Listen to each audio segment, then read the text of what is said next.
رسول اللہ صلی اللہ علیہ وسلم نے کہا اسی طرح ایک شخص تھا، اسی حدیث کے الفاظ آگے، ایک بھیڑیے نے اس کی بکری کا شکار کیا، چرواہا تھا، بکری کا شکار کر کے لے کے جانے لگا، بندے نے تیزی سے اپنی بکری کو چھڑوا لیا، بھیڑیا رک گیا اور اس کی طرف منہ کر کے کہنے لگا آج تو تو نے اس بکری کو مجھ سے چھڑوا لیا، اللہ کا رزق مجھ سے چھینتا ہے جو اللہ نے میرے لیے مختص کیا۔ اس دن جس دن مدینہ غیر آباد ہو جائے گا، شہر ویران ہو جائیں گے اور درندے گھومتے پھریں گے، اس دن بکریوں کا چرواہا صرف میں رہوں گا۔ اور رسول اللہ صلی اللہ علیہ وسلم نے اس وحی کو سننے کے بعد بھی الفاظ کہے تو کیا کہے، میں محمد صلی اللہ علیہ وسلم اس بات کے اوپر ایمان لایا کہ بھیڑیے نے کلام کیا، بیل نے کلام کیا، اور میرے ساتھ کون ایمان لے کے آیا؟ ابو بکر ایمان لے کے آیا، عمر ایمان لے کے آیا۔ اب اسی حدیث کی دوسری سند مسند احمد میں ہے،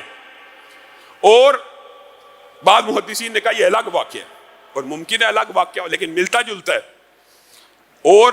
یہ جو مسند احمد کی حدیث ہے یہ بھی صحیح سند سے ہے، اور اس کے اندر جو معجزہ ہے وہ تو رسول اللہ صلی اللہ علیہ وسلم کے اعجازات میں سے ایک عجیب اعجاز ہے۔ ایک بھیڑیے نے مدینہ کے باہر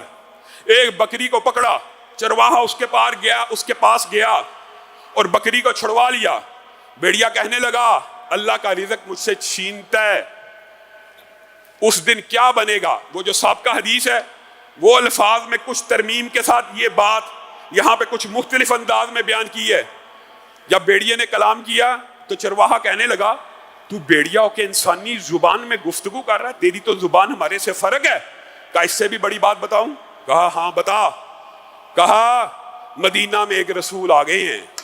مدینہ میں ایک رسول آ گئے ہیں جو تمہیں ماضی کی خبریں بتاتے ہیں۔ وہ چرواہا یہودی تھا،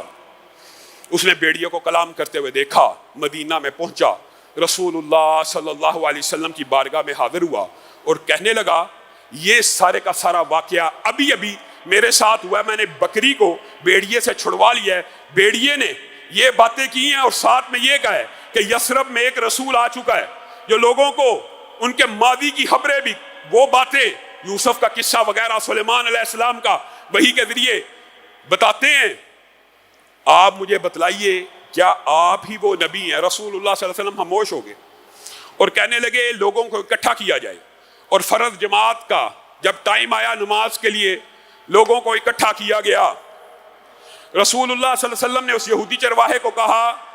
اب دوبارہ بیان کر جو واقعہ ہوا۔ اس نے دوبارہ بیان کیا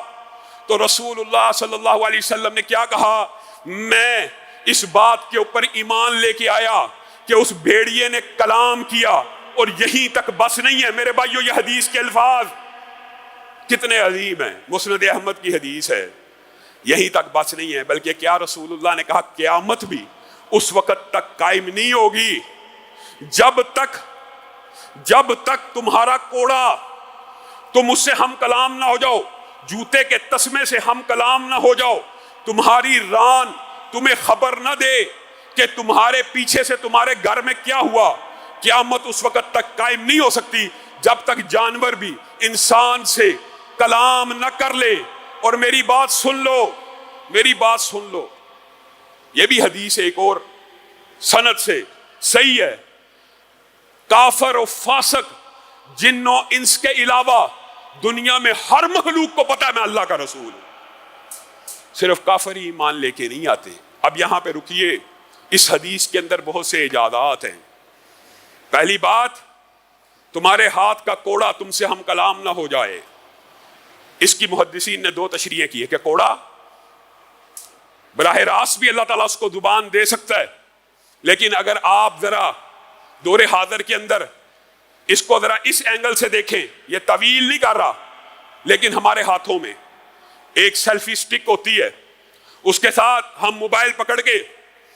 کیا کیا گفتگو نہیں کر رہے ہوتے، ہمارے ہاتھوں میں موبائل موجود ہے، ہم اس سے ہم کلام ہیں، یہ بے جان چیز ہے۔ صحابہ کے دور میں اس چیز کا کوئی تصور وہم و گمان بھی نہیں تھا کہ کوئی بے جان چیز بھی ایسی ہوگی۔ پلاسٹک ہے نا، کوئی چیز ہے، صحابہ کے دور میں یہ تصور کیا جا سکتا تھا کوئی بے جان چیز بھی کلام کرے گی یا بے جان چیز کے اندر سے بھی آوازیں آئیں گی۔ آج رسول اللہ صلی اللہ علیہ وسلم کی اس حدیث کی تطبیق ڈیوائسوں کے اعتبار سے بھی، اور یہ ممکن ہے کہ کوڑا براہ راست لاٹھی براہ راست بھی انسان سے کلام کرے، یہ بھی ممکن ہے، لیکن ہاتھ میں پکڑی ہوئی چیزیں انسان سے کلام کریں گی، پاؤں میں پہنے ہوئے جوتے انسان سے کلام کریں گے۔ آپ نے کئی جوتے ایسے دیکھے ہم نے اپنی آنکھوں مشاہدوں سے، جن کے اندر مختلف نظمیں، پوئمز وغیرہ بھی بجائی جاتی ہیں۔ موبائل انسان جیب میں رکھ کے گیا یا ڈیوائس جیب میں رکھی ہوئی ہے شلوار کی، آپ نے گھر میں کیمرے لگائے ہوئے ہیں، واپس آئیں گے وہ ڈیوائس آپ کو سب بتا دے گی کہ گھر میں کیا کچھ ہوا کیا کچھ نہیں ہوا۔ یہ تو میں اپنی طرف سے بات کر رہا ہوں، کچھ بات سمجھانے کے لیے آپ کو یہ سمجھانا مقصود ہے۔ کیا صحابہ کے دور کے اندر یہ تصور کیا جا سکتا تھا کہ کوڑا کلام کرے گا، جوتا کلام کرے گا، ران میں پڑی ہوئی کوئی چیز انسان سے ہم کلام ہو جائے گی؟ تو یہ اعجازات ایسے ہیں کہ آپ حیران رہ جائیں گے۔ وقت آج تھوڑا ہے، کچھ باتیں میں آپ سے اور بھی کرنا چاہتا ہوں، لیکن ایک حدیث معجزے کی اور بیان کر کے اپنی بات کو ختم کروں گا۔ نبی کریم صلی اللہ علیہ وسلم نے یہ بھی فرما دیا تھا کہ قیامت اس وقت تک قائم نہیں ہوگی جب تک میری امت کے آخری اشخاص، آخری گروہ، امت کے آخری گروہ ایک ایسی سواری میں مسجدوں کے سامنے اتریں گے جس کی شکل اونٹ کے اوپر پڑے ہوئے پالان سے ملتی ہوگی، اونٹ کے اوپر پڑی ہوئی ڈولی سے ملتی ہوگی، اور وہ ان کے دروازوں کو کھولیں گے اور اپنی عورتوں کو مسجدوں کے سامنے اتاریں گے۔ یہ حدیث بھی صحیح ہے، جامعہ ترمذی میں موجود ہے۔ بتائیے کیا صحابہ کے دور کے اندر یہ بات ممکن تھی کہ گھوڑے، گدھے، خچر، اونٹ کے علاوہ بھی کوئی سواریاں ہوں گی؟ لیکن اللہ نے تب بھی قرآن میں کہہ دیا تھا، اور ایسی بھی بنائی ہیں جن کو تم نہیں جانتے، بعد میں آنے والے دیکھ لیں گے۔ آج اللہ کے فضل و کرم سے رسول اللہ صلی اللہ علیہ وسلم کی یہ حدیث مینوان ایسے پوری ہوئی کہ ہم گاڑیوں کو مسجدوں کے سامنے کھڑے کرتے ہیں اور عورتیں مسجدوں کے اندر اترتی ہیں۔ رسول اللہ صلی اللہ علیہ وسلم نے سواری کی جو حیت اور شکل بیان کی آج کل کی گاڑی سے مینوان ملتی ہے۔